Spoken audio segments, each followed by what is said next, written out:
Hi hello ಎಲ್ರಿಗೂ ನಮಸ್ಕಾರ. ಎಲ್ಲರೂ ಹೇಗಿದ್ದೀರಾ? ಐ ಹೋಪ್ ಎಲ್ಲರೂ ಚೆನ್ನಾಗಿದ್ದೀರಾ ಅಂತ ಅನ್ಕೋತೀನಿ. ಯಾವಾಗಲೂ ನಾನು ಕೂಡ ತುಂಬ ಚೆನ್ನಾಗಿದ್ದೀನಿ ಅಂತ ಹೇಳ್ತಿದ್ದೆ. ಬಟ್ ಇವತ್ತು ಆ ಥರ ಹೇಳೋ ಆಗಿಲ್ಲ, ಏಕೆಂದರೆ ನನಗೆ ಹುಷಾರಿರಲಿಲ್ಲ ಒಂದು ವಾರದಿಂದ.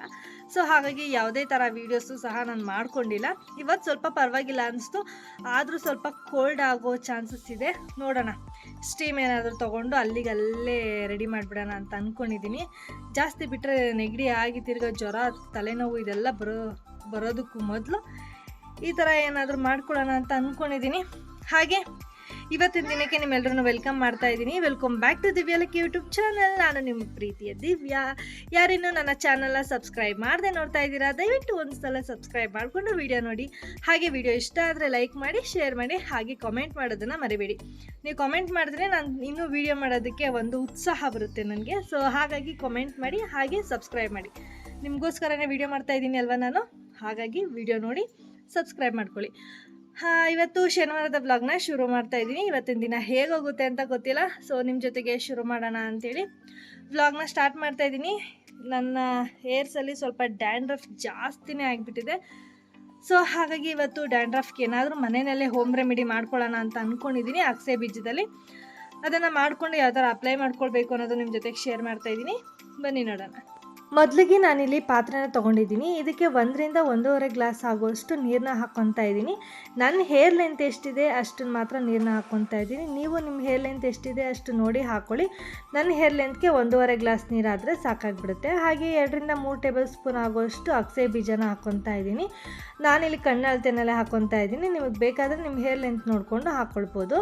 ಸೊ ಇದನ್ನು ಚೆನ್ನಾಗಿ ಈ ಥರ ಕುದಿಸ್ಕೊಳ್ಬೇಕು. ಇವಾಗ ನೋಡಿ, ಈ ಥರ ಅಂಟ್ಕೋಬೇಕು ನಮ್ಮ ಫಿಂಗರ್ಗೆ. ಈ ಥರ ಅಂಟ್ಕೊಂಡ್ರೆ ಸಾಕು, ಇದು ರೆಡಿ ಆಗಿದೆ ಅಂತ ಅರ್ಥ, ಜೆಲ್ ಆಗಿದೆ ಅಂತ ಅರ್ಥ ಆಗುತ್ತೆ. ಸೊ ಆವಾಗ ನಾವೇನು ಮಾಡಬೇಕು, ಸ್ಟವ್ನ ಆಫ್ ಮಾಡಿಬಿಟ್ಟು ಈ ಥರ ಸೋಸ್ಕೊಳ್ತೀವಲ್ಲ, ಅದರಲ್ಲಿ ಸೋಸ್ಕೊಳ್ಬೇಕಾಗುತ್ತೆ. ಇದು ಜೆಲ್ ಸಪ್ರೇಟ್ ಆಗುತ್ತೆ, ಹಾಗೆ ಸೀಡ್ಸು ಸಹ ಸಪ್ರೇಟ್ ಆಗುತ್ತೆ.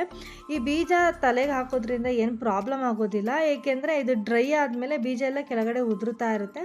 ಸೊ ಮನೆ ಫುಲ್ಲು ಸ್ವಲ್ಪ ಗಲೀಜಾಗಿಬಿಡುತ್ತೆ ಅಂತ ಅಷ್ಟೇ. ಇಲ್ಲ ನೀವೆಲ್ಲಾದರೂ ಒಂದು ಕಡೆ ಕೂತ್ಕೊತೀವಿ ಅಂದರೆ ಈ ಥರ ಏನು ಜೆಲ್ನ ಸಪ್ರೇಟ್ ಮಾಡೋ ಅವಶ್ಯಕತೆ ಇರೋದಿಲ್ಲ. ಸಪ್ರೇಟ್ ಮಾಡಿದ್ರೆ ಹಚ್ಕೊಳ್ಳೋಕ್ಕೂ ನೀಟಾಗಿ ಆಗುತ್ತೆ ಅನ್ನೋದಷ್ಟೇ.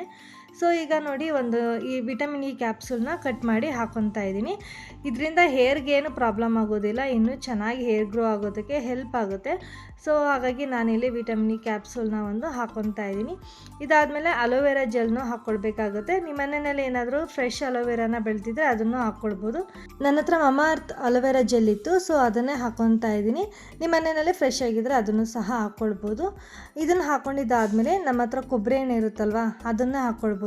ಸೊ ನಾನಿಲ್ಲಿ ಒಂದು ಸ್ವಲ್ಪ ಕೊಬ್ಬರಿ ಎಣ್ಣೆನ ಹಾಕ್ಕೊಂಡು ಚೆನ್ನಾಗಿ ಮಿಕ್ಸ್ ಮಾಡ್ಕೊತಾ ಇದ್ದೀನಿ. ನಾನು ಆ ಕೊಬ್ಬರಿ ಎಣ್ಣೆನ ಬೇಯಿಸಿ ಇಟ್ಕೊಂಡಿದ್ದೀನಿ, ಈರುಳ್ಳಿ ಇದನ್ನೆಲ್ಲ ಹಾಕಿ. ಸೊ ಅದಕ್ಕೋಸ್ಕರ ಆ ಕಲರ್ ಇದೆ ಅಷ್ಟೇ. ಸೊ ನ್ಯಾಚುರಲ್ ಆಗಿ ನಿಮ್ಮ ಹತ್ರ ಕೊಬ್ಬರಿ ಎಣ್ಣೆ ಇದ್ದರೆ ಹಾಕ್ಕೊಳ್ಬೋದು. ಇದನ್ನೆಲ್ಲ ಹಾಕ್ಕೊಂಡು ಚೆನ್ನಾಗಿ ಒಂದಕ್ಕೊಂದು ಮಿಕ್ಸ್ ಆಗಬೇಕು. ಚೆನ್ನಾಗಿ ಮಿಕ್ಸ್ ಮಾಡಿ ಸ್ವಲ್ಪ ಸೈಡಲ್ಲಿ ಇಟ್ಕೊತೀನಿ, ಏಕೆಂದರೆ ಜಾಸ್ತಿ ಬಿಸಿ ಇತ್ತು. ಸ್ವಲ್ಪ ತಣ್ಣಗಾಗಲಿ, ಆಮೇಲೆ ನಾವು ಹೇರ್ಸ್ಗೆಲ್ಲ ಅಪ್ಲೈ ಮಾಡೋಣ ಅಂತ. ಸೊ ಆ ಗ್ಯಾಪಲ್ಲಿ ನಾನಿಲ್ಲಿ ಸ್ವಲ್ಪ ಪಾತ್ರೆಗಳನ್ನೆಲ್ಲ ತೊಳೆದಿಟ್ಟಿದ್ನಲ್ವ, ಅದನ್ನೆಲ್ಲ ಎತ್ತಿಟ್ಕೊಂಡ್ಬಿಡೋಣ ಅಂತೇಳಿ ಎತ್ತಿಟ್ಕೋತಾ ಇದ್ದೀನಿ. ನಾವೆಷ್ಟೇ ಫ್ರೀಯಾಗಿರಬೇಕು ಅಂದರೂ ಅದು ಆಗೋದೇ ಇಲ್ಲ. ಏನಾದರೂ ಒಂದು ಕೆಲಸ ಮಾಡ್ತಿದ್ರೆ ಇನ್ನೂ ಒಂದು ಕೆಲಸ ನಮಗೋಸ್ಕರ ಕಾಯ್ತಾ ಇರುತ್ತೆ ಅಂತಲೇ ಹೇಳ್ಬೋದು. ಇವಾಗ ಅದು ತಣ್ಣಗಾಗೋಷ್ಟೊತ್ತಿಗೆ ಅದನ್ನೆಲ್ಲ ಜೋಡಿಸಿದಾಯಿತು. ಹಾಗೆ ಹೇರ್ಸ್ನೆಲ್ಲ ಸಿಕ್ಕಾಗಿರುತ್ತಲ್ವ, ಅದನ್ನೆಲ್ಲ ಬಿಡಿಸ್ಕೊತಾ ಇದ್ದೀನಿ. ನಾವು ಹೇರ್ಸ್ನೆಲ್ಲ ಬಿಡಿಸಿಲ್ಲ ಅಂದರೆ ಏನಾಗ್ಬಿಡುತ್ತೆ ಅಂದರೆ, ನಾವು ಹಾಕ್ಕೊಳ್ಬೇಕಾದ್ರೇ ಅರ್ಧ ಸಿಕ್ಕಿಗೆ ಕೂದಲೆಲ್ಲ ಉದುರೋಗ್ಬಿಡುತ್ತೆ. ಸೊ ಹಾಗಾಗಿ ಯಾವುದೇ ರೀತಿ ಹೇರ್ ಪ್ಯಾಕ್ ಹಾಕೋದೇ ಇರಲಿ, ಸ್ನಾನ ಮಾಡೋದಕ್ಕೂ ಮೊದಲು ಈ ಥರ ನಾನು ಹೇರ್ಸ್ನೆಲ್ಲ ಕೂಮ್ ಮಾಡಿಕೊಂಡು ಸಿಕ್ಕನ್ನೆಲ್ಲ ಬಿಡಿಸ್ಕೊಂಡ್ಬಿಡ್ತೀನಿ. ಈಗ ನೋಡಿ, ಇದು ತಣ್ಣಗಾಗಿದೆ. ಇವಾಗ ಹಾಕ್ಕೊಳ್ಳೋದಕ್ಕೆ ರೆಡಿ ಆಯ್ತಿದ್ದು. ಸೊ ಬನ್ನಿ, ಇವಾಗ ನಾನು ಹೇರ್ಸ್ಗೆಲ್ಲ ಅಪ್ಲೈ ಮಾಡ್ಕೊತಾ ಇದ್ದೀನಿ. ಇದನ್ನು ಆದಷ್ಟು ನಾನು ಎಣ್ಣೆ ಹಾಕ್ಕೊಳ್ಬೇಕಾದ್ರೂ ಅಷ್ಟೇ, ಯಾವುದೇ ಟೈಮಲ್ಲೂ ಅಷ್ಟೇ ಹೊರಗಡೆ ಕೂತ್ಕೊಂಡೇ ಹಾಕ್ಕೊತೀನಿ. ಮನೆ ಒಳಗಡೆ ಹಾಕ್ಕೊಳ್ಳೋದಕ್ಕೆ ಹೋದರೆ ಮನೇಲೆಲ್ಲ ಹೇರ್ಸ್ ಎಲ್ಲ ಉದುರಿರುತ್ತೆ. ಸೊ ಮಕ್ಕಳು ಬಾಯಿಗೆ ಇಕ್ಕೊಳ್ಳೋ ಚಾನ್ಸಸ್ ಇರುತ್ತೆ, ಹಾಗೆ ಗಾಳಿಗೆ ಅಡುಗೆಗೆಲ್ಲ ಹೋಗೋ ಚಾನ್ಸಸ್ ಇರುತ್ತೆ ಅಂತೇಳಿ ಹೊರಗಡೆನೇ ಹಾಕ್ಕೊತಾ ಇದ್ದೀನಿ. ಫಸ್ಟು ನಾನು ಕೂದಲಿಗೆಲ್ಲ ಅಪ್ಲೈ ಮಾಡ್ಕೊಂಡ್ಬಿಡ್ತೀನಿ, ಅದಾದಮೇಲೆ ರೂಟ್ಸ್ಗೆ ಹಾಕ್ಕೊತೀನಿ. ಕೂದಲಿಗೆಲ್ಲ ಅಪ್ಲೈ ಮಾಡೋದಕ್ಕೆ ಮುಂಚೆನೇ ರೂಟ್ಸ್ಗೆ ಹಾಕ್ಕೊಂಡ್ಬಿಟ್ರೆ ಮತ್ತು ಕೂದಲಿಗೆ ಹಾಕುವಾಗ ಕೂದಲೆಲ್ಲ ಉದುರೋ ಚಾನ್ಸಸ್ ಇರುತ್ತೆ. ಸೊ ಹಾಗಾಗಿ ನಾನು ಫಸ್ಟೇ ಹೇರ್ಸ್ಗೆಲ್ಲ ಹಾಕ್ಕೊಂಡ್ಬಿಟ್ಟು ಇದಾದಮೇಲೆ ಒಂದೊಂದೇ ರೂಟ್ಸ್ಗೆಲ್ಲ ಅಪ್ಲೈ ಮಾಡ್ಕೊತಾ ಇರ್ತೀನಿ. ಇವಾಗ ನೋಡಿ, ನನ್ನ ಕಿಶನ್ ಸಹ ಬಂದು ನನಗಲ್ಲಿ ತಲೆ ತಿಂತಿದ್ದ. ನನಗೂ ಹಾಕ್ಕೊತೀನಿ ಅಂತ ಅವನು ಅವ್ನ ತಲೆಗೆಲ್ಲ ಹಾಕ್ಕೊತಾ ಇದ್ದ. ಬೇಡ ಕಣೋ ಅಂತ ಅವ್ನಿಗೆ ಎಷ್ಟು ಹೇಳಿದ್ರು ಕೇಳ್ತಾನೆ ಇರಲಿಲ್ಲ. ಸೊ ಕಡೆಗೆ ನೋಡಿ, ಈ ಥರ ಫುಲ್ಲು ಹಾಕ್ಕೊಂಡಿದ್ದಾಯಿತು. ಈಗ ಏರ್ನೆಲ್ಲ ಒಂದು ಕ್ಲಿಪ್ ಹಾಕಿ ಕಟ್ಕೊಂಡ್ಬಿಡ್ತೀನಿ. ಇನ್ನು ಇದೆಲ್ಲ ಡ್ರೈ ಆಗೋ ಅಷ್ಟೊತ್ತಿಗೆ ಮನೇಲಿ ಸ್ವಲ್ಪ ಕೆಲಸಗಳೆಲ್ಲ ಇರ್ತವಲ್ಲ ಅದನ್ನೆಲ್ಲ ಮುಗಿಸ್ಕೊಳ್ಬಿಡೋಣ ಅಂತೇಳಿ ಎಲ್ಲ ಕೆಲಸನ ಮುಗಿಸ್ಕೊತಾ ಇದ್ದೀನಿ. ಅಂದರೆ ಇದನ್ನು ಹಚ್ಕೊಂಡು 1 ಅವರ್ ಇಲ್ಲ ಹಾಫ್ ಆನ್ ಅವರ್ ಬಿಟ್ಟರೆ ಸಾಕು. ನಾನು ಮಾಡೋ ಕೆಲಸ ಎಲ್ಲ ಮುಗಿಯೋ ಅಷ್ಟರಲ್ಲಿ 1 ಅವರ್ ಆಗುತ್ತೆ. 1 ಅವರ್ ಆಗೋ ಅಷ್ಟು ನಾನು ಅದನ್ನು ಡ್ರೈ ಆಗೋದಕ್ಕೆ ಬಿಟ್ಟೆ. ಏನು ಬೇಕು ಚಿನ್ನಿ? ಏನು? ಶಿವ. ಶಿವ ನೀನು ಕೇಳ್ದಾಗೆಲ್ಲ ಬರೋಲ್ಲ ಚಿನ್ನಿ. ಅದು ಅವರು ಚಾನಲ್ ಅವರು ಹಾಕ್ಬೇಕು. ಪಾಪ ಮಕ್ಕಳಿಗೆ ಶಿವ ಅಂದರೆ ಇಷ್ಟ ಹಾಕೋಣ ಅಂತ ಅವ್ರು ಹಾಕೋದು 4:15ಗೆ. ಅಲ್ಲಿವರೆಗೂ ವೆಯ್ಟ್ ಮಾಡ್ಬೇಕು ನೀನು. ಓ ನಿದ್ದೆ. ಅಮ್ಮಮ್ಮಮ್ಮಮ್ಮ ನಿದ್ದೆ ಬಂತ ಮಗನೇ? ತಾಚಿ ಮಾಡ್ತೀರಾ ನೀವು? ಎಲ್ಲಿ? ಅಲ್ಲಿ ಮಾಡ್ತೀರೋ? ಸ್ನಾನ ಏನು ಮಾಡ್ತಾರೆ ನೀವು ತಾಚಿ ಮಾಡಿಬಿಟ್ರೆ? ಇನ್ನು ಗಬ್ಬಿಗಳು ನಾವಿಬ್ರು. ಸ್ನಾನ ಮಾಡಿಲ್ಲ ಇನ್ನು ನಾವು. ಸ್ನಾನ ಮಾಡೋಣ? ಫ್ರೆಂಡ್ಸ್, ಇದು ಡ್ಯಾಂಡ್ರಫ್ಗೆ ಇದೆಲ್ಲ ಹಚ್ಕೊಂಡು ಸ್ವಲ್ಪ ಒಣಗೋದಕ್ಕೆ ಅಂತ ಬಿಟ್ಟಿದ್ದೆ. ಒಂದು ಹಾಫ್ ಆನ್ ಅವರ್ ಆಯಿತು. ಅಷ್ಟರಲ್ಲಿ ಎಲ್ಲ ಕೆಲಸನ ಮುಗಿಸ್ಕೊಂಡಿದ್ದೀನಿ. ಈಗ ಫ್ರೆಶ್ ಅಪ್ ಆಗಿ ದೇವ್ರ ಪೂಜೆ ಮಾಡಬೇಕು. ಬಟ್ಟೆಯಲ್ಲಿ ಏನಿದೆ ಕಿಶು? ಕುಂಕುಮ ಎಲ್ಲ ಮಾಡ್ಕೊಬಿಟ್ಟಿದ್ಯಾ? ಫ್ರೆಂಡ್ಸ್, ಹೊಸ್ಲಿಗೆ ಅಂತ ಅರ್ಶಿನ ಕುಂಕುಮ ಇಟ್ಟಿರ್ತೀವಲ್ಲ ಅದನ್ನು ಬಿಡಲ್ಲ ಇವನು. ಎಲ್ಲ ಬಟ್ಟೆಗೆ ಹಾಕ್ಕೊಳ್ಳೋದು, ಮುಖಕ್ಕೆ ಹಾಕ್ಕೊಳ್ಳೋದು ಎಲ್ಲನೂ ಮಾಡ್ತಾನೆ. ತೀಟೆ ಸುಬ್ಬ ಇವನು. ಬೇಡ, ಇವಾಗ ಎಲ್ಗೋಯ್ತೀಯಾ? ಈ ಕೈಯಲ್ಲಿ ಇಟ್ಕೊಂಡು ಸೆಲ್ಫಿ ವಿಡಿಯೋ ಮಾಡೋದಕ್ಕೆ ಆಗಲ್ಲ. ಸಿಕ್ಕಾಪಟ್ಟೆ ಕೈ ನೋವು ಬಂದ್ಬಿಡುತ್ತೆ. ಒಂದು ನಿಮಿಷ. ಈ ಕೈ ನೋವು ಬಂದರೆ ಈ ಕೈಗೆ ಶಿಫ್ಟ್ ಆಗಿಬಿಡುತ್ತೆ ಇದು. ಇವಾಗ ನಾನು ಹೇಳಿದ್ದನ್ನು ಡ್ರೈ ಫ್ರೂಟ್ದು ಹೋಲ್ಡರ್ ಮುರಿದೋಗಿತ್ತು ಅಂತ ಅದನ್ನು ಹಾಕ್ಸ್ಕೊಂಡಿದ್ದೀನಿ. ಇವಾಗ ಏನು ಪ್ರಾಬ್ಲಮ್ ಇಲ್ಲ, ಆರಾಮಾಗಿ ವೀಡಿಯೋಸ್ನೆಲ್ಲ ಮಾಡ್ಬೋದು. ಫ್ರೆಂಡ್ಸ್, ಪೂಜೆ ಎಲ್ಲ ಮುಗಿಸಿ ಮತ್ತೆ ಸಿಗ್ತೀನಿ. ಬನ್ನಿ ಹಾಗೆ ಬ್ಲಾಗ್ನ ಕಂಟಿನ್ಯೂ ಮಾಡೋಣ. ಇನ್ನು ನಾನು ಮತ್ತು ಕಿಶನ್ ಇಬ್ಬರು ಫ್ರೆಶ್ ಅಪ್ ಆಗಿದ್ದಾಯಿತು. ಪೂಜೆ ಸಹ ಮಾಡಬೇಕಿತ್ತು ಅಂತೇಳಿ ಬೇಗನೆ ರೆಡಿ ಆಗ್ತಾ ಇದ್ದೀನಿ. ಅಂದರೆ ಹೇರ್ಸ್ನೆಲ್ಲ ನಾನು ಕೂಮ್ ಮಾಡೋದಕ್ಕೆ ಹೋಗಲ್ಲ. ಹೇರ್ಸ್ ಎಲ್ಲ ತುಂಬಾ ತೇವ ಇರುತ್ತಲ್ವ, ಸೊ ಹಾಗಾಗಿ ಸ್ವಲ್ಪ ಡ್ರೈ ಆಗಲಿ, ಅದಾದಮೇಲೆ ನಾನು ಕೂಮ್ ಮಾಡ್ಕೊಳ್ಳೋದು. ಇನ್ನು ಜಾಸ್ತಿ ಶಾಂಪೂನೆಲ್ಲ ಹಾಕಿ ನಾನು ಏರ್ ವಾಶ್ನ ಮಾಡೋದಕ್ಕೆ ಹೋಗಲ್ಲ. ಈ ಥರ ಏನಾದರೂ ಏರ್ ಪ್ಯಾಕ್ ಹಾಕಿದಾಗ ಮತ್ತು ಹೇರ್ ಮಾಸ್ಕ್ ಹಾಕಿದಾಗ ನಾನು ಜಾಸ್ತಿ ಶಾಂಪೂನ ಯೂಸ್ ಮಾಡೋದಿಲ್ಲ. ಜಸ್ಟ್ ಸ್ವಲ್ಪನೇ ಹಾಕ್ಕೊಂಡು ಸ್ನಾನ ಮಾಡ್ಕೊಂಡ್ಬಿಡ್ತೀನಿ. ಇನ್ನು ಕಿಶನ್ಗೆ ಸಹ ರೆಡಿ ಮಾಡಿಬಿಡೋಣ ಅಂತೇಳಿ ಅವನಿಗೂ ಪೌಡರು, ಕ್ರೀಮು ಎಲ್ಲ ಹಾಕ್ತಾಯಿದ್ದೀನಿ. ಅವನಿಗೂ ಎಲ್ಲ ರೆಡಿ ಮಾಡಿ ನಾನು ಜಸ್ಟ್ ಈ ಥರ ಸಿಂಪಲ್ಲಾಗಿ ರೆಡಿಯಾಗಿ ದೇವ್ರ ಪೂಜೆ ಮಾಡೋಣ ಅಂತೇಳಿ ಹೊರಟ್ವಿ. ನನ್ನ ಜೊತೆ ಕಿಶನ್ ಸಹ ಪೂಜೆ ಮಾಡಲೇಬೇಕು. ಅವನಂತೂ ಸುಮ್ಮನೆ ಕೂರೋದಿಲ್ಲ. ನಾನು ಪೂಜೆ ಮಾಡ್ತಿದ್ರೆ ಅವನು ಪೂಜೆ ಮಾಡ್ತಿರ್ತಾರೆ. ಸೊ ಪೂಜೆನೆಲ್ಲ ಮುಗಿಸ್ಕೊಂಡಿದ್ದಾಯಿತು. ಮೋಹನ್ ಅವರು ಊರಿಗೆ ಹೋಗಿದ್ರು, ಅಲ್ಲಿ ಸೊಪ್ಪು ಎಲ್ಲ ಕೊಟ್ಕಳಿಸಿದ್ರು. ಸೊ ಸೊಪ್ಪನ್ನೆಲ್ಲ ಎತ್ತಿಟ್ಕೊತಾ ಇದ್ದೀನಿ. ಬಸ್ಸಾರಿಗೆ ಏನಾದರೂ ಆಗುತ್ತೆ. ಕುಂಕುಮ ಎಲ್ಲ ಕಳಿಸ್ಕೊಂಡಿದ್ಯಾ? ಕುಂಕುಮ ಎಲ್ಲ ಅದಕ್ಕೆ ಇಟ್ಕೊಂಡಿದ್ಯಾ? ನನ್ನ ತಾಲಿಗೆ ಏನಾದರೂ ಅಷ್ಟು ಕುಂಕುಮ ಇಟ್ಕೊಂಡ್ರೆ ಅವನು ಈ ತಾಯ್ತಕ್ಕೆ ಇಟ್ಕೋತಾನೆ. ಅಷ್ಟೇ ಕುಂಕುಮ ಅಲ್ವೇ? ಹೌದಾ? ನಾನೇನಾದರೂ ಬಟ್ಟೆ ಇಟ್ಕೊಂಡ್ರೆ ಇವನು ಇಟ್ಕೋಬೇಕು. ಹುಡುಗಿನ ಚಿನ್ನಿ ನೀನು? ಹುಡುಗಿನ? ಬಾಯ ಗರ್ಲಾ? ಬಾಯ. ಹಾಯ್ ಹೇಳೋರಿಗೆಲ್ಲ. ಊಟ ಆಯ್ತಾ ಕೇಳು? ಊಟ ಆಯ್ತಾ? ಜೋರಾಗಿ ಕೇಳೋರ್ಗೆ ಸ್ವಲ್ಪ ಕೇಳಿಸಲ್ಲ. ಕೇಳಿಸ್ತಲ್ವಂತ ಜೋರಾಗಿ ಹೇಳು. ಊಟ ಆಯ್ತಾ? ಏ ಕಳ್ಳ, ಊಟ ಮಾಡಿಲ್ವಂತವ್ರು. ನಿನ್ಗೆ ಹೇಳಿದ್ರ ಅವ್ರು ಊಟ ಮಾಡಿಲ್ಲ ಅಂತ? ಏ ಕಳ್ಳ. ಆಮೇಲೆ ಶಿವನ್ ಮಾಡು ಚಿನ್ನಿ. ಶಿವ ಶಿವ ಶಿವ.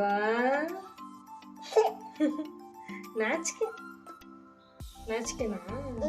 ಯಾಕೆ ನಾಚಿಕೆ ಆಯ್ತದ ನಿನಗೆ? ಏ ನಾಚಿಕೆ ಎಲ್ಲ ನೆಲಮಂಗ್ಲದಿಂದ ಆಚಿಕೆ ಆಯ್ತಾ? ಏನು ಊಟ ಮಾಡೋಣ? ಏನ್ ಅಡ್ಗೆ ಮಾಡೋಣ? ಏನ್ ಮಾಡೋಣ? ಮಾಡೋಣ? ಏನ್ ಅಡ್ಗೆ ಮಾಡೋಣ? ಚಿನ್ನ ತರಕಾರಿ ಸಾರು ಮಾಡ್ಲಾ? ಊಟ ಮಾಡ್ತೀಯ ನೀನು? ಸರಿ. ಅವ್ರಿಗೆಲ್ಲ ಬಾಯ್ ಹೇಳು. ಬಾಯ್ ಬಾಯ್ ಬಾಯ್ ಬಾಯ್. ಇನ್ನು ಪೂಜೆನೆಲ್ಲ ಮುಗಿಸ್ಕೊಂಡು ಹಾಗೆ ಕಿಶನ್ ಜೊತೆ ಸ್ವಲ್ಪ ಹೊತ್ತು ಮಾತಾಡಲೇಬೇಕು, ಇಲ್ಲಾಂದರೆ ಅವನು ನನಗೇನು ಕೆಲಸ ಮಾಡೋದಕ್ಕೂ ಬಿಡಲ್ಲ. ಅವನಿಗೆ ಅಂತೂ ಸ್ವಲ್ಪ ಟೈಮ್ ನಾನು ಕೊಡಲೇಬೇಕು. ಅವನ ಜೊತೆ ಸ್ವಲ್ಪ ಹೊತ್ತು ಆಟ ಆಡಿದಾದಮೇಲೆ ಇವಾಗ ಅಡುಗೆ ಮಾಡ್ಕೊಳ್ಳೋಣ ಅಂತೇಳಿ ರೆಡಿ ಮಾಡ್ಕೊತಾ ಇದ್ದೀನಿ. ಬೆಳಗ್ಗೆ ಚಿತ್ರಾನ್ನ ಮಾಡ್ಕೊಂಡಿದ್ದೆ, ಹಾಗೆ ಒಗ್ಗರಣೆ ಮಾಡ್ಕೊಂಡಿದ್ನಲ್ವ, ಸೊ ಆ ಚಿತ್ರಾನ್ನ ಹಾಗೆ ಮಾಡ್ಕೊಂಡು ಬಿಡೋಣ, ಸುಮ್ಮನೆ ಅದು ವೇಸ್ಟ್ ಆಗಿಬಿಡುತ್ತೆ ಅಂತೇಳಿ ಚಿತ್ರಾನ್ನ ಒಂದು ಬೌಲ್ಗೆ ಹಾಕಿ ಸಪ್ರೇಟಾಗಿ ಮಾಡಿಕೊಂಡು ಕುಕ್ಕರ್ನೆಲ್ಲ ತೊಳೆದಿಟ್ಕೊಂಡಿದ್ದೀನಿ. ಹಾಗೆ ಸಾಂಬಾರಿಗೆ ತರಕಾರಿ ತುಂಬಾ ಇತ್ತು, ಅಂದರೆ ಕ್ಯಾರೆಟ್ ಇರಲಿಲ್ಲ, ಹುರುಳಿಕಾಯಿ ಜಾಸ್ತಿ ಇತ್ತು. ಈ ವಾರ ತರಕಾರಿನೂ ತರಿಸಿರಲಿಲ್ಲ, ಸೊ ಹಾಗಾಗಿ ಇರೋ ತರಕಾರಿನೆಲ್ಲ ಖಾಲಿ ಮಾಡಬೇಕು ಅಂದರೆ ಈ ತರಕಾರಿ ಸಾಂಬಾರನ್ನೇ ಮಾಡಬೇಕಾಯಿತು. ಸೊ ಹಾಗಾಗಿ ತರಕಾರಿ ಸಾಂಬಾರನ್ನೇ ಮಾಡ್ಕೊಂಡು ಬಿಡೋಣ ಅಂತೇಳಿ ಹುರುಳಿಕಾಯಿ, ಕ್ಯಾರೆಟು ಮತ್ತು ಬದನೆಕಾಯಿ, ಆಲೂಗಡ್ಡೆ ಎಲ್ಲನೂ ಇತ್ತಲ್ಲ ಅಂತ ಹೇಳ್ಬಿಟ್ಟು ಹುಳಿ ಸಾರನ್ನೇ ಮಾಡ್ಕೊತಾ ಇದ್ದೀನಿ.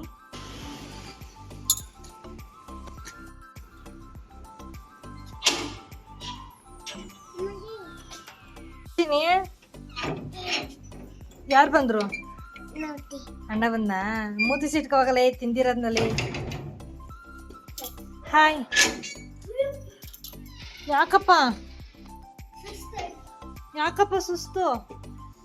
ಆಫ್ಟಾಗೆ ಸುಸ್ತಾಗೋಯ್ತೇನಪ್ಪ ನಿಂಗೆ? ಕರೆಕ್ಟಾಗಿ ಬಾ ಲಕ್ಷಯ್. ಅಲ್ಲ, ಅಲ್ಲಿಂದ ಕರೆಕ್ಟಾಗಿ ನಡ್ಕೊಬಂದು ಮೆಟ್ಲತ್ತಷ್ಟು ಸುಸ್ತಾಗೋಯ್ತಾ ನಿನಗೆ? ಅಲ್ಲಿಂದ ಓಡ್ಕೊಂಡು ಬಂದ. ವ್ಯಾನ್ ಸ್ಟಾರ್ಟ್ ಆಗೋಗಿತ್ತು. ನಾನು ನಿಧಾನಕ್ಕೆ ಹೋದಾಗ ವ್ಯಾನ್ ಸ್ಟಾರ್ಟ್ ಆಗೋಯ್ತು. ಓಡ್ ಬಂದ್ಬಿಟ್ಟು ಸುಸ್ತು.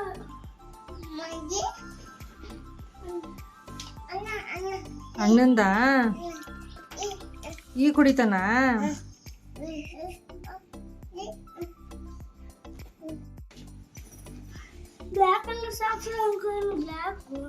ಇದು ಬ್ಲೂ ಸಾಕ್ಸ್ ಅಲ್ವಾ, ಅದಕ್ಕೆ ಹಿಂಗಾಗಿರ್ಬೇಕು. ಏ ಕೃಷ್ಣ, ನಾನು ಬಾಗ್ಲಾಗ್ತೀನಿ ಈಗ, ಬಾಯ್.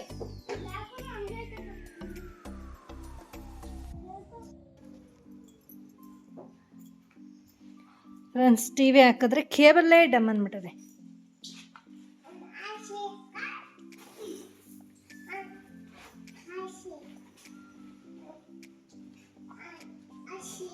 ಇನ್ನು ಲಕ್ಷಯ್ ಸಹ ಸ್ಕೂಲಿಂದ ಬಂದ. ಇವತ್ತು ಸ್ಯಾಟರ್ಡೆ ಆಗಿರೋದ್ರಿಂದ ಹಾಫ್ ಡೇನೇ ಬಂದುಬಿಡ್ತಾನೆ ಅವನು. ಇನ್ನು ಸ್ಕೂಲಿಂದ ಬಂದಿದ್ದಾದಮೇಲೆ ಅವನು ನಮ್ಮ ಜೊತೆ ಹೇಗಿರ್ತಾನೆ, ಲಕ್ಷಯ್ ಮತ್ತು ಕಿಶನ್ ಯಾವ ಥರ ಆಡ್ತಾರೆ ಅನ್ನೋದನ್ನು ನಿಮ್ಮ ಜೊತೆಗೆ ಶೇರ್ ಮಾಡ್ಕೋಬೇಕು ಅನಿಸ್ತು. ಸೊ ಹಾಗಾಗಿ ಅದನ್ನು ವಾಯ್ಸ್ ಓವರ್ ಕೊಡದೆ ಹಾಗೆ ತೋರಿಸಿದ್ದೀನಿ. ಇನ್ನು ಅವ್ನು ಬಂದ ಮೇಲೆ ನಾನಿಲ್ಲಿ ಒಗ್ಗರಣೆ ಹಾಕ್ಕೊತಾ ಇದ್ದೀನಿ. ಅವ್ನು ಬರೋ ಅಷ್ಟೊತ್ತಿಗೆ ಕಾಳೆಲ್ಲ ಕೂಗಿತ್ತು. ಸೊ ಇವಾಗ ಒಗ್ಗರಣೆನೂ ಸಹ ಹಾಕ್ಕೊಂಡೆ, ಸಿಂಪಲಾಗಿ ಮಾಡ್ಕೊತಾ ಇದ್ದೀನಿ. ಸಾಂಬಾರ್ಗೇನು ರುಬ್ಬಿರಲಿಲ್ಲ, ಹಾಗೆ ಪೌಡರ್ನ ಹಾಕ್ಕೊಂಡು ಸಾಂಬಾರನ್ನ ಮಾಡ್ಕೊತೀನಿ. ಈ ಥರ ಸಾಂಬಾರನ್ನ ಅಮ್ಮ ಮಾಡ್ತಾರೆ, ತುಂಬಾ ಚೆನ್ನಾಗಿರುತ್ತೆ. ಸೊ ಹಾಗಾಗಿ ನನಗೇನಾದರೂ ಈ ಥರ ಅರ್ಜೆಂಟ್ ಇದ್ದಾಗ ರುಬ್ಬೋದಕ್ಕೆ ಹೋಗೋದಿಲ್ಲ, ಈ ಥರ ಸಾಂಬಾರು ಪೌಡರ್ನೇ ಹಾಕ್ಕೊಂಡು ಮಾಡ್ಕೊಂಡ್ಬಿಡ್ತೀನಿ. ನಮಗೆ ಅಂತ ಒಂದು ಸೈಡಲ್ಲೇ ಅನ್ನಕ್ಕೆ ಇಟ್ಕೊಂಡು ಈಗ ಕಿಶನ್ಗೆ ಸ್ವಲ್ಪ ಊಟ ಮಾಡಿಸ್ಕೊಳ್ಳೋಣ ಅಂತ ಮಾಡಿಸ್ಕೊಂಡೆ. ಲಕ್ಷಯ್ ಇವತ್ತು ಸ್ಕೂಲ್ಗೆ ಹೋಗ್ಬೇಕಾದ್ರೆ ಸ್ನಾನ ಮಾಡಿರಲಿಲ್ಲ, ತುಂಬಾ ಲೇಟ್ ಆಗಿಬಿಟ್ಟಿತ್ತು ಅಂತ ಹೇಳಿ ನೆನ್ನೆ ಸ್ನಾನ ಮಾಡಿದ್ದೆ ಅಂತ ಹಾಗೆ ಹೋಗಿದ್ದ. ಬಂದಮೇಲೆ ಸ್ನಾನ ಮಾಡಿಕೊಂಡ. ಇನ್ನು ರೈಸ್ಗೆ ನಾನಿಲ್ಲಿ ಕೆಂಪಕ್ಕಿನ ಯೂಸ್ ಮಾಡ್ಕೊಂಡಿದ್ದೀನಿ. ಈಗ ಜಾಸ್ತಿ ನಮ್ಮ ಮನೆಯಲ್ಲಿ ಸೋನಾ ಮಸೂರಿ ಅಕ್ಕಿನ ಯೂಸ್ ಮಾಡ್ತಿಲ್ಲ, ರೆಡ್ ರೈಸೇ ಯೂಸ್ ಮಾಡ್ತಾಯಿದ್ದೀನಿ. ಇನ್ನು ಇವತ್ತು ಸ್ಯಾಟರ್ಡೆ ಆಗಿರೋದ್ರಿಂದ ದೇವಸ್ಥಾನಕ್ಕೆ ಹೋಗಬೇಕು ಅಂತ ಅಂದ್ಕೊಂಡಿದ್ವಿ. ಸೊ ಹಾಗಾಗಿ ದೇವಸ್ಥಾನಕ್ಕೆ ಹೋಗೋಕ್ಕೆ ಎಲ್ಲರೂ ರೆಡಿಯಾಗಿದ್ದೀವಿ. ಕಿಶನ್ ನೋಡಿ ಯಾವ ಥರ ಕಾಣಿಸ್ತಿದ್ದಾನೆ ಅಂತ. ಸೊ ದೇವಸ್ಥಾನಕ್ಕೆ ಹೋಗೋಕ್ಕೆಲ್ಲ ಹೊರಟ್ವಿ. ತುಂಬಾ ದಿನ ಆಗಿತ್ತು, ಅಂದರೆ ಯಾವಾಗ ಮನುಷ್ಯರಿಗೆ ಬೇಜಾರಾಗುತ್ತೋ ಆವಾಗ ಸಂಕಟ ಬಂದಾಗ ವೆಂಕಟರಮಣ ಅಂತಾರಲ್ಲ, ಹಾಗೆ ನಮಗೇನಾದರೂ ಬೇಜಾರಾದಾಗ ನಾನು ಜಾಸ್ತಿ ನೆನಪಾಗೋದೆ ನನ್ನ ಅಮ್ಮ ಮತ್ತು ದೇವಸ್ಥಾನ. ಈ ಎರಡರಲ್ಲಿ ಎಲ್ಲಿಗಾದರೂ ಒಂದು ಹೋಗಲೇಬೇಕು ಅಂತ ಅನ್ನಿಸ್ತಾ ಇರುತ್ತೆ. ಸೊ ಹಾಗಾಗಿ ಇವತ್ತು ದೇವಸ್ಥಾನಕ್ಕೆ ಹೋಗಿ ಬರೋಣ ಅಂಥೇಳಿ ಹೊರಡ್ತಾ ಇದ್ದೀನಿ. ನನಗೇನಾದರೂ ಬೇಜಾರಾದಾಗ ಇಲ್ಲ ಹುಷಾರಿಲ್ಲ ಅಂದಾಗ ಈ ಥರ ದೇವಸ್ಥಾನಕ್ಕೆ ಹೊರಡ್ತಾ ಇರ್ತೀವಿ. ಸೊ ನೆಕ್ಸ್ಟ್ ಡೇ ಭಾನುವಾರ ಊರಿಗೆ ಹೋಗಬೇಕು ಅಂತ ಅಂದ್ಕೊಂಡು ಅಮ್ಮನ ಮನೆಗೂ ಸಹ ಹೋಗಿ ಬಂದಿದ್ವಿ. ಅದು ನೆಕ್ಸ್ಟ್ ವ್ಲಾಗ್ನಲ್ಲಿ ಅಪ್ಲೋಡ್ ಮಾಡ್ತೀನಿ. ಇದು ಜಾಸ್ತಿ ಲೆಂತಿ ಆಗಿಬಿಡುತ್ತೆ ವೀಡಿಯೋ ಅಂತೇಳಿ ಇಷ್ಟನ್ನೇ ಅಪ್ಲೋಡ್ ಮಾಡ್ತಾಯಿದ್ದೀನಿ. ಇನ್ನು ಹೋಗ್ಬೇಕಾದ್ರೇ ಇನ್ನೂ ಸ್ವಲ್ಪ ದೂರನೂ ಹೋಗಿಲ್ಲ, ನಮಗೆ ದೇವಸ್ಥಾನ ಹತ್ರನೇ, ಆಂಜನೇಯನ ದೇವಸ್ಥಾನ ಮಾಕ್ಳಿ ಹತ್ರ ಇರೋದು. ಅಷ್ಟೊತ್ತಿಗಾಗಲೇ ಕಿಶನ್ ಮಲ್ಕೊಂಡೇ ಬಿಟ್ಟಿದ್ದ, ಅವ್ನಿಗೆ ಇವಾಗ ಮಲಗೋ ಟೈಮಿಂಗ್ಸೇ. ಸೊ ಹಾಗಾಗಿ ಅವ್ನು ಸ್ವಲ್ಪ ಹೊತ್ತು ಹಾಗೆ ಮಲಗಿದ್ದ. ಅಷ್ಟರೊಳಗಡೆ ದೇವಸ್ಥಾನವೂ ಸಹ ಬಂತು. ನಾರ್ಮಲಾಗಿ ಈ ದೇವಸ್ಥಾನಕ್ಕೆ ನಾವು ಹೋಗ್ತಾನೆ ಇರ್ತೀವಿ. ಸೊ ಇವತ್ತು ಅಷ್ಟೇ ಹೋಗಿದ್ದೀವಿ. ತುಂಬಾ ಚೆನ್ನಾಗಿದೆ ದೇವಸ್ಥಾನ ಮಾತ್ರ. ನೀವು ನೆಲಮಂಗಲದಲ್ಲಿರೋರು ಈ ದೇವಸ್ಥಾನಕ್ಕೆ ವಿಸಿಟ್ ಕೊಟ್ಟಿರ್ತೀರಾ ಅಂತ ಅಂದ್ಕೊಂಡಿದ್ದೀನಿ. ನೆಲಮಂಗಲ ಅಂತಲೇ ಇಲ್ಲ, ಇಲ್ಲ ಆನ್ ದ ವೇ ಯಾರಾದರೂ ಹೋಗೋರಿದ್ರೂ ಅಷ್ಟೇ ಈ ದೇವಸ್ಥಾನಕ್ಕೆ ಬಂದೇ ಹೋಗೋದು. ಅಷ್ಟು ಚೆನ್ನಾಗಿದೆ, ಅಷ್ಟು ಪ್ರಶಾಂತವಾಗಿದೆ ಅಂತಲೇ ಹೇಳ್ಬೋದು. ನಾವು ದೇವ್ರ ದರ್ಶನ ಎಲ್ಲ ಮಾಡ್ಕೊಂಡಿದ್ದಾದ್ಮೇಲೆ ಹಾಗೆ ದೇವ್ರನ್ನ ನೋಡ್ಕೊಂಡು ನಿಂತಿದ್ವಿ. ಕಿಶನ್ ಅಂತೂ ಅವ್ರ ಅಪ್ಪನೆಲ್ಲೂ ಬಿಡೋದಿಲ್ಲ, ಎತ್ಕೋ ಅಂತ ಹಠ ಮಾಡ್ತಿರ್ತಾನೆ. ಹಾಗೆ ಒಂದು ಸ್ವಲ್ಪ ಹೊತ್ತು ಕೂತಿದ್ದು ಹೋಗೋಣ ಅಂತೇಳಿ ಕೂತ್ಕೊಂಡಿದ್ವಿ. ಸೊ ನನಗೇನಾದರೂ ಬೇಜಾರಾದಾಗ ಇಲ್ಲಿಗೆ ಬಂದಾಗ ಏನೋ ಒಂಥರ ಸಮಾಧಾನ ಅನಿಸ್ತಾ ಇರುತ್ತೆ. ಸೊ ಮತ್ತು ದೇವಸ್ಥಾನದಲ್ಲಿ ದೇವ್ರ ದರ್ಶನ ಎಲ್ಲ ಮಾಡಿಕೊಂಡು ಒಂಥರ ಖುಷಿ ಆಯಿತು ಇವತ್ತು. ಸೊ ಹಾಗೆ ಮನೆ ಕಡೆ ಹೊರಡ್ತಾನೆ ಸ್ವಲ್ಪ ಮಳೆ ಮೋಡ ಆಗಿತ್ತು. ಈ ಕಡೆ ಎಲ್ಲ ಮಳೆ ಬಂದಿತ್ತು. ಸ್ವಲ್ಪ ದೂರ ಹೋದ್ಮೇಲೆ ಬಿಸಿಲು ಸಹ ಬಂತು. ಸೊ ಇಲ್ಲಿಂದ ಇಲ್ಲಿಗೆ ಜಾಸ್ತಿ ಏನು ಡಿಸ್ಟೆನ್ಸ್ ಇಲ್ಲ, ಸ್ವಲ್ಪ ದೂರಕ್ಕೇ ಬಿಸಿಲು ಮಳೆ ಈ ಥರ ವೆದರ್ ಇತ್ತು ನೋಡಿ. ಒಂದು ಸ್ವಲ್ಪ ದೂರದಿಂದ ಈ ಥರ ಏನು ಮೋಡ ಇತ್ತು, ಇಲ್ಲಿ ನೋಡಿ ಬಿಸಿಲು ಬಂದುಬಿಟ್ಟಿದೆ. ಸೊ ಹೀಗೆ ವೆದರ್ ಹೆಂಗೆ ಅಂತಲೇ ಹೇಳೋದಕ್ಕಾಗಲ್ಲ. ಸೊ ಇನ್ನು ಮನೆ ಕಡೆ ಬಂದ್ವಿ. ಈ ನಮ್ಮ ಕಿಶನ್ ಅಂತೂ ಎಲ್ಲೂ ನಿಲ್ಲಲ್ಲ. ಇವನಿಗೆ ಕಾರ್ ಕೀ ಕೊಟ್ಟರೆ ಸಾಕು, ಕಾರ್ನ ಲಾಕ್ ಮಾಡೋದು ಅನ್ಲಾಕ್ ಮಾಡೋದು ಇದೇ ಥರನೇ ಮಾಡ್ತಾ ಇರ್ತಾನೆ. ಅವನ್ನ ಬೇಗ ಕರ್ಕೊಂಡು ಮನೆ ಕಡೆ ಹೊರಟೆ. ಇವರಿಬ್ಬರು ಅಪ್ಪ ಅಮ್ಮಗೆ ಆಗಲಿ ಮನೆ ಒಳಗಡೆ ಸೆಟ್ಲಾಗಿದ್ರು, ನಾವಿನ್ನೂ ಮೆಟ್ಲು ಹತ್ತೋದ್ರಲ್ಲೇ ಆಗೋಯ್ತು. ಇನ್ನು ಮನೆಗೆ ಬಂದಮೇಲೆ ಸ್ವಲ್ಪ ವಾಷಿಂಗ್ ಮಿಷಿನ್ಗೆ ಬಟ್ಟೆನೆಲ್ಲ ಹಾಕಿದೆ, ಅದನ್ನೆಲ್ಲ ಒಣಗಾಕೋದಿತ್ತು. ಸೊ ಆ ಕೆಲಸನ ಮುಗಿಸ್ಕೊಂಡ್ಬಿಡೋಣ ಅಂಥೇಳಿ ಮುಗಿಸ್ಕೊತಾ ಇದ್ದೀನಿ. ಯಾವಾಗಲೂ ಭಾನುವಾರದ ಟೈಮು ಇಲ್ಲಾಂದರೆ ಬುಧವಾರ ಈ ಥರ ವೀಕ್ಲಿ 2 ಇಲ್ಲಾಂದರೆ 3 ಡೇಸ್ ಹಾಕ್ಕೊತೀನಿ ಅಷ್ಟೇ ವಾಷಿಂಗ್ ಮಿಷಿನ್ ಬಟ್ಟೆನ. ಸೊ ಇವತ್ತು ಭಾನುವಾರ ಊರಿಗೆ ಹೋಗಬೇಕು, ಅಂದರೆ ವ್ಯಾಕ್ಸಿನೇಷನ್ ಇತ್ತು ಕಿಶನ್ಗೆ. ಸೊ ಹಾಗೆ ಊರಿಗೆ ಹೋಗೋಣ ಅಂತ ಅಂದ್ಕೊಂಡಿದ್ದೆ. ಇವತ್ತೇ ಬಟ್ಟೆ ಹಾಕ್ಕೊಂಡ್ಬಿಡೋಣ ಅಂತೇಳಿ ಹಾಕ್ಕೊಂಡು ಹಾಗೆಯೇ ಸ್ವಲ್ಪ ಅಲ್ಲೇ ವಾಕ್ ಮಾಡ್ತಾಯಿದ್ದೆ. ವೆದರ್ ಒಂಥರ ಚೆನ್ನಾಗಿತ್ತು ಅಂತೇಳಿ ಸ್ವಲ್ಪ ಹೊತ್ತು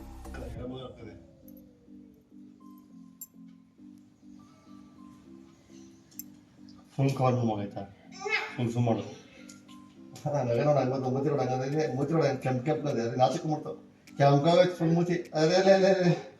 ಫ್ರೆಂಡ್ಸ್, ನನ್ನ ಮಗ ನೋಡಿ ಎಷ್ಟು ಕೋಪ ಬೇಜಾರಲ್ಲಿ ಕೂತಿದ್ದಾನೆ ಅಂದರೆ, ಅವನಿಗೆ ಈ ಥರ ಸಂಜೆ ಆಯಿತು ಅಂದರೆ ಏನಾದರೂ ಸ್ನ್ಯಾಕ್ಸ್ ತಿನ್ನೋದಕ್ಕೆ ಬೇಕೇ ಬೇಕು. ಅವರಪ್ಪ ಈಗ ಹೊರಗಡೆ ಹೋಗಿದ್ರು, ಅಂದರೆ ಇದು ಬ್ಲೌಸ್ ಹೊಲಿಯೋದಕ್ಕೆ ಹಾಕಿದೆ, ಅದಿನ್ನೂ ಹೊಲ್ದಿಲ್ವಂತೆ. ಅದಕ್ಕೆ ವಾಪಸ್ ಬಂದಿದ್ದಾರೆ, ಏನು ತಿನ್ನೋದಕ್ಕೆ ತಂದಿಲ್ಲ ಅಂತ ಬೇಜಾರು ಮಾಡ್ಕೊಂಡು ಕೂತಿದ್ದಾನೆ. ಸೊ ಈಗ ಅವನಿಗೆ ಅಂತ ಏನಾದರೂ ಸ್ನ್ಯಾಕ್ಸ್ ಮಾಡಬೇಕಲ್ಲ ಅಕ್ಷಯ್?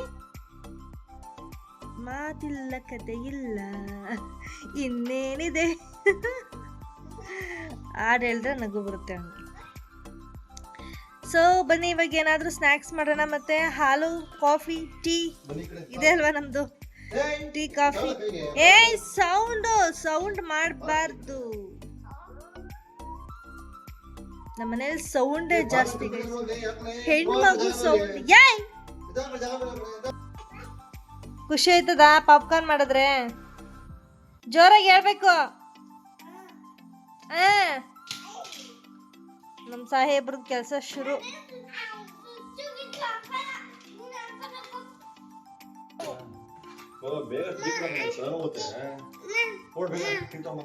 ನೋಡಿದ್ರಲ್ಲ ಫ್ರೆಂಡ್ಸ್, ನಮ್ಮ ಮನೇಲಿ ನನ್ನೊಂಥರ ಹೆಂಗ್ ಮಾಡ್ಕೊಂಡ್ಬಿಟ್ಟವ್ರೆ ಅಂದ್ರೆ ಎಲ್ಲ ಸೇರ್ಕೊಂಡು ಒಬ್ಬ ಸ್ನ್ಯಾಕ್ಸ್ ಕೇಳ್ತಾನೆ, ಈ ಕಡೆ ಟೀ ಅಂತೆ, ಇವನ್ಗಾಗ್ಲೇ ಏನೋ ಏನ್ ಬೇಕಾ, ನಿನ್ಗೇನ್ ಬೇಕಾ?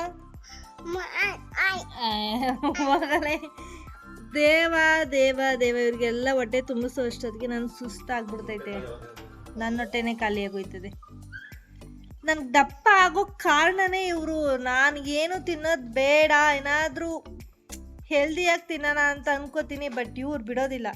ನನ್ನ ಮುಂದೆನೇ ಬಂದು ಅದು ಬೇಕು ಇದು ಬೇಕು ಅಂತ ಎಲ್ಲ ಹೆಸ್ರುಗಳು ಒಂದೇ ಕಡೆ ಹೇಳ್ಕೊಂಡ್ಬಂದ್ಬಿಡ್ತಾರ. ಪಾನಿಪುರಿ ತಿನ್ನೋಣ, ಬೇಲ್ಪುರಿ ತಿನ್ನೋಣ, ನಿಪ್ಪಟ್ಟು ಮಸಾಲ, ಗೋಬಿ ಮಂಚೂರಿ ಇದೆಲ್ಲ ಹೇಳಿದ್ರೆ ಯಾರಿಗೆ ತಾನೇ ಇಷ್ಟ ಆಗಲ್ಲ ತಿನ್ನೋದಕ್ಕೆ. ಆದರೂ ಇವತ್ತು ಕಂಟ್ರೋಲ್ ಮಾಡ್ಕೊಂಡಿದ್ದೀನಿ ಇವತ್ತು. ಹಾಗಾಗಿ ಪಾಪ್ಕಾರ್ನೇ ಮಾಡೋಣ ಅಂತೇಳಿ ಮಾಡ್ತಾಯಿದ್ದೀನಿ. ಸೊ ಬನ್ನಿ ಪಾಪ್ಕಾರ್ನ್ ಮಾಡ್ಕೊಂಡು ಟೀ ಮಾಡ್ಕೊಂಡು ತೊಗೊಬರೋಣ. ಹಾಂ, ಓ ಕೇಳಿಸ್ಕೊಂಡ್ರ? ರಾತ್ರಿಗೆ ಕೋಸಂಬರಿ ಮಾಡ್ಬೇಕಂತೆ. ನನ್ನನ್ನು ಏನಂತ ಅಂದ್ಕೊಂಡಿದ್ದೀರಾ ನೀವು? ನಾನು ಈ ಮನೆ ಶೆಫ್ ಅಲ್ಲ, ಗೊತ್ತಾಯ್ತಾ? ನನಗೂ ಯಾರಾದರೂ ಮಾಡಿಕೊಟ್ರೆ ಆರಾಮಾಗಿ ಚಕ್ಕಲ ಬಲ್ಕ ಹಾಕ್ಕೊಂಡು ಊಟ ಮಾಡ್ಕೊತೀನಿ ಅಲ್ವಾ ಫ್ರೆಂಡ್ಸ್. ನಾಳೆ ಭಾನುವಾರ, ಇನ್ನು ಕೃಷ್ಣನ್ಗೆ ವ್ಯಾಕ್ಸಿನೇಷನ್ ಐತೆ, ಅದಕ್ಕೆ ಹೋಗ್ಬೇಕು ಅಂತ ಅಂದ್ಕೊಂಡಿದ್ದೀವಿ. ಇನ್ನು ಡಾಕ್ಟ್ರಿಗೆ ಫೋನ್ ಮಾಡಿಲ್ಲ, ಅವರು ಬನ್ನಿ ಅಂತ ಹೇಳಿದ್ರೆ ನಾಳೆಗೆ ಹೋಗ್ಬೇಕಾಗುತ್ತೆ. ಇಲ್ಲಾಂದರೆ ನಾಳೆ ಸಂಡೇ ಮನೆಯಲ್ಲೇ ನೋಡುವ. ಸೊ ಬನ್ನಿ ಸದ್ಯಕ್ಕೆ ಟೀ ಮಾಡಿಕೊಂಡು ಪಾಪ್ಕಾರ್ನ್ ಮಾಡ್ಕೊಂಡು ಬರೋಣ. ನಾನಿವತ್ತು ಪಾಪ್ಕಾರ್ನ ಮಾಡೋದಕ್ಕೆ ಅಂತೇಳಿ ಆ್ಯಕ್ಟು ಸಾಲ್ಟೆಡ್ ಪಾಪ್ಕಾರ್ನ ತರಿಸಿಟ್ಕೊಂಡಿದ್ದೀನಿ. ಡಿಮಾರ್ಟ್ಗೆ ಹೋಗಿದ್ದಾಗ ಒಂದು 4 ಪ್ಯಾಕೆಟ್ ತಂದಿದ್ರು ನನ್ನ ಹಸ್ಬೆಂಡು. ಸೊ ನೋಡೋಣ ಟೇಸ್ಟ್ ಹೆಂಗಿರುತ್ತೋ ಅಂತೇಳಿ ತರಿಸಿಟ್ಕೊಂಡಿದ್ದೆ. ಆದರೆ ಮಾಡಿಕೊಟ್ಟೇ ಇರಲಿಲ್ಲ ಮಕ್ಕಳಿಗೆ. ಜಾಸ್ತಿ ದಿನ ಸ್ಟೋರ್ ಮಾಡ್ಕೊಳ್ಳೋದು ಬೇಡ, ಮಾಡಿಕೊಟ್ಬಿಡೋಣ ಅಂತ ಅಂದ್ಕೊಂಡಿದ್ದೆ. ಇವತ್ತು ಬೇರೆ ಲಕ್ಷ್ಯ ತುಂಬಾ ಹಠ ಮಾಡ್ತಿದ್ನಲ್ವ, ಏನಾದರೂ ಸ್ನ್ಯಾಕ್ಸ್ ಬೇಕಂತ ಹೇಳಿ. ಸೊ ಹಾಗಾಗಿ ಇದನ್ನೇ ಮಾಡೋಣ ಅಂತೇಳಿ ರೆಡಿ ಮಾಡ್ಕೊಂಡಿದ್ದೀನಿ. ಅದನ್ನು ಒಂದು ಕಡೆ ರೆಡಿ ಆಗೋದಕ್ಕೆ ಬಿಟ್ಟು ನಾನಿಲ್ಲಿ ಟೀ, ಕಾಫಿ ಹಾಗೆ ಹಾಲಿಗೆಲ್ಲ ರೆಡಿ ಮಾಡಿಕೊಂಡೆ. ಅಷ್ಟೊತ್ತಿಗೆ ನೋಡಿ ಪಾಪ್ಕಾರ್ನ್ ಸಹ ರೆಡಿಯಾಗಿತ್ತು. ತುಂಬಾ ಟೇಸ್ಟಿಯಾಗಿತ್ತು ಅಂತಲೇ ಹೇಳ್ಬೋದು. ನಾನು ಇದನ್ನು ಫಸ್ಟ್ ಟೈಮ್ನೇ ಟ್ರೈ ಮಾಡಿದ್ದು. ಅಂದರೆ ಮಾಮೂಲಿ ಒಣ ಜೋಳ ಬರುತ್ತಲ್ಲ ಅದರಲ್ಲಿ ಪಾಪ್ಕಾರ್ನ ಮಾಡ್ಬೋದು.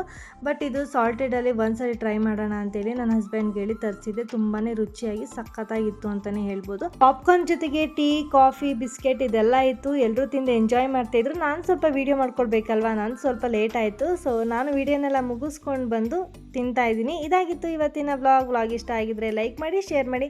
ಇನ್ನು ಯಾರು ನನ್ನ ಚಾನಲ್ನ ಸಬ್ಸ್ಕ್ರೈಬ್ ಆಗಿಲ್ಲ ಪ್ಲೀಸ್ ಸಬ್ಸ್ಕ್ರೈಬ್ ಮಾಡಿ.